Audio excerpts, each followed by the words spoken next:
right, guys, this is such a special treat for me. I can't believe this is happening. This is pretty surreal. This is Black Eyed Peas, but I'm still gonna have them introduce themselves anyways, just because I like to hear their voices. So I'll go ahead and have them do so. What's up? This is Will.i.am. What's up, everybody? This is Taboo. What's up, y'all? This Apple the App. Now, the Black Eyed Peas has always created all these amazing, just surreal, out of this world kind of music that we all grew up with. But now they're here at San Diego Comic-Con bringing over this graphic novel, and I just can't wait to talk to you guys about it. So can you just let us know really just what it's all about and origins and all that good stuff?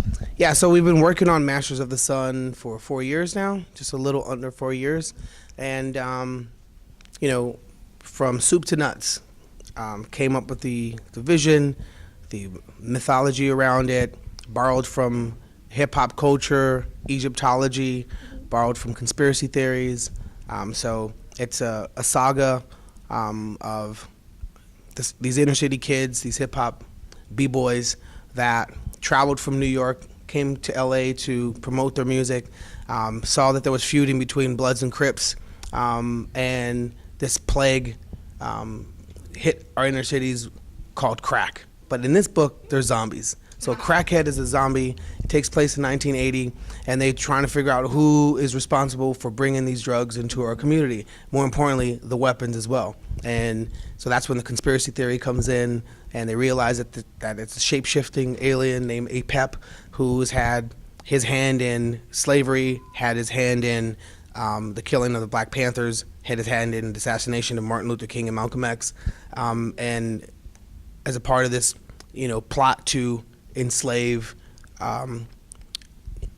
inner cities, ethnic origins because of this feud that he's had with Akhenaten, and so that's where we borrowed from Egyptology and Akhenaten and Nefertiti. So that's Masters of the Sun. Check it out. I don't want to give the whole story away. Then there's no need for it. It's like an awesome trailer. Like, why do I need to see the film? It's, you know, per project, we always try to find something innovative for our supporters to have an experience. So this is a new type of experience for us and for our supporters. Yeah, and we wanted to make sure, like, a lot of times when you have success in one field, you could get arrogant and think that, okay, what's going to be easy here? So that's the reason why we wanted to make sure that we dove into every single detail, everywhere from the paper stock, everywhere to, you know, what we printed with, the type of ink, the embossing, the gold gilded edges. So for the collectors, they could collect something that's beautiful. We know that nowadays everyone could see a graphic novel on an iPhone. So what's the use of buying a book? Well, we wanted to make sure that the graphic novel we put out, it's at the highest level quality, but affordable. And Taboo, when he saw the graphic novel being a collector, was the one who was like, yo, we should take this to Marvel. So he dreamt the impossible dream. I was like the cynic in this team, like, come on, bro, like, that ain't gonna happen. I'm just kind of curious. Was there any influences from like Sun Ra or any of those type of artists or anything? Oh, you know that? Like you, come on. I didn't want to go that. I don't know if you was like that type of head, but yes, of course. People like Sun Ra, of course. You know, like Gil Scott-Heron, all the freaking freedom fighters that, you know, try to, you know, give us optimism and perspective to better our communities, right?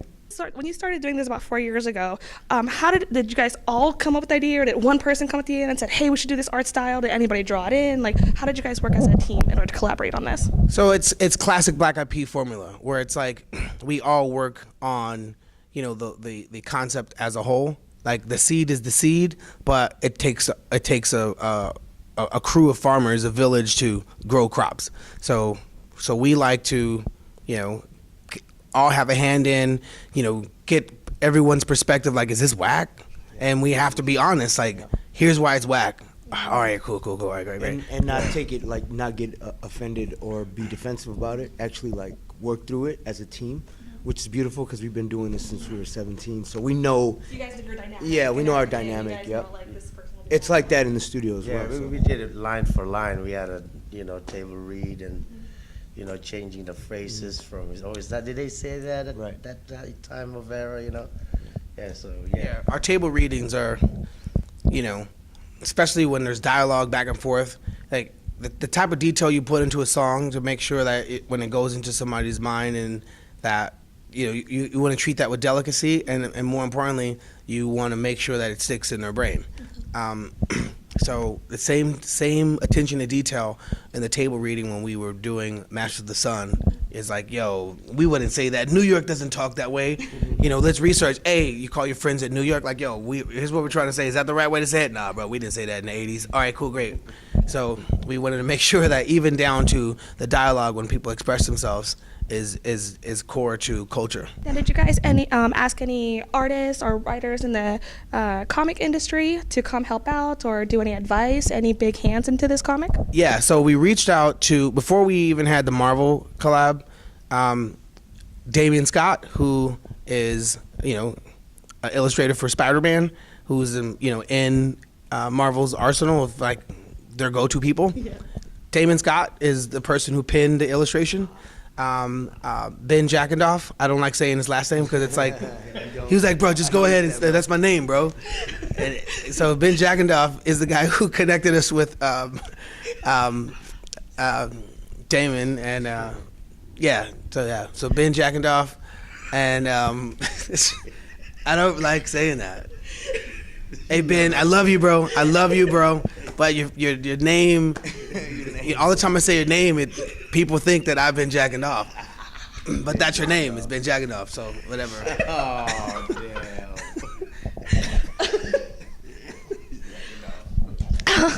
It says it in the book right here. Check this out. So writers, Will.i.am and Ben jacking off. I'm so curious because I love it when musical artists always create a comic. I feel like it's just an easy, not necessarily easy process-wise transition, but imagination-wise. So will there be any like specialized songs geared towards Master of the Sun or anything? Well, we've been working on theme, the idea, the soundtrack, the frequency sonically. You know, we wanted to cover all angles, so there's different layers to this. This is just the first installment, is a graphic novel. There'll be other things that will come. This year. This year? Okay. Yeah, so this year, so we'll be there at Comic-Con in New York to give the second installment to this treasure. Okay. So, and to your music question, like Taboo hinted on, you know, the music that we've composed for this world is the best Black Eyed Peas music. As a music head, I'm a music head, so I was listening to her. You know, no one has the copies. Like when we listen to the music, we listen to it at the studio. We all go to the studio because that's our church, our sanctuary, and we go there and meditate over lyrics. This is the most, out of all the Black Eyed Peas records that we've ever done, the most creative, thought-provoking, you know, it's like Where's the Love type of material. Yeah, you gotta understand, like, we've grown a lot, you know, as writers, as performers, as architects, and I think this best represents that journey that we've all been individually and as a unit, because you notice special moments from each song that really resonate, and it takes you back to the essence of the origins of Black Eyed Peas. One final thing is, would there be anything for like Black Eyed Peas fans to really connect with the comic? Like if they're not like into comic books or anything, like would there be anything for the fans in there? When the second layer, there is, yeah. Oh, okay. But you know, we love our Black Eyed Peas fans, like the Peabodys out there. And classic Black Eyed Peas, really, it's about pushing it forward. Like a lot of times, not that we ignore the fans. We keep the fans in mind. But when we went from Black Eyed Peas 1995, 6, 7, 8, 2001, 2, 3, enter Fergie, those original fans could say, like, well, you ignored us because that's not what we wanted. But we kept it moving, and then we went from 2003, 4, 5, 6, 7, 8, 9, and then we did electro music. All those jazz, funk folks that like Black Eyed Peas could be like, well, you ignored us. But we kept it moving, and you know, in 2009, 10, 11, 12, 13, 14, 15. This is a long break. Okay, I'm just gonna tell you this break is the longest. It's been very long. It's been a long A ass lot of break. things have happened.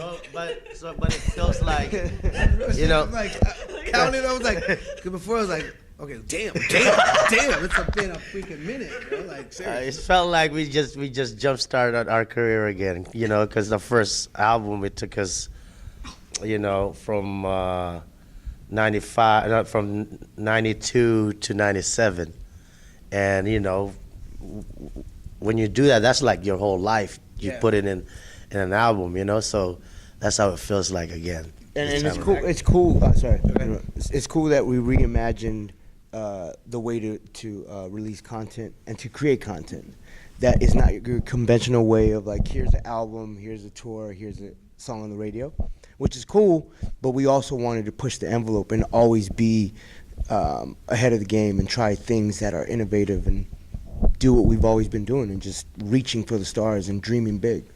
Yeah, and Apple's right. Apple was like when he said from 1992 to 1992, 3, 4, 5, 6, 7. That's 6 years of dreaming, and your whole life as like adolescents, like you're dreaming about music being your career, and it took 6 years to manifest that dream. So our last record was 2010. It's actually longer. It's actually longer than anything that we've ever had to wait for no reason at all. So when we wanted to re-enter culture by bringing content, for us, you know, 15 songs, 3 singles to Taboo's point with the video and then go on tour, when we live in a world where I wait every year for Game of Thrones, I wait every year for Stranger Things, I miss those kids, and now it's coming on October 27th. I know it's coming October 27th. I love Westworld. I love Westworld, the old movie, but damn, do I love this new Westworld. I dive into these worlds. I love Original Angel. I love that, right?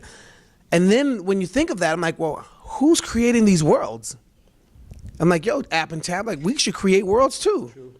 And guess what? It took us 4 years to build this world and then partner with the best and baddest freaking publishers that brought superheroes to the world ever, and that's Marvel. So, you know, Black Eyed Peas, don't look at us as, you know, just as, you know, a pop group, a hip hop group, then a pop group, and we're gonna get up there and sing "I Got a Feeling" and let's get it started when we're 60, right? You know what I mean? You know what I'm saying? It's like the legendary Black Eyed Peas. We're freaking in like New Zealand. It's 2032. Live from the Hilton Hotel. Live from the Hilton Hotel, 2032. You guys ready to bring down the new year? We got the favorite group, the legends, Black Eyed Peas. And we're like, let's get it started. Let's get it started. Like, nah, that's not the world that I want. I still you know what I'm saying? I got a feeling. Woo-hoo. Like, no, bro, that's not the world I want in 2030, bro. Like, that's not what I want to be doing. Like, you know what I'm saying?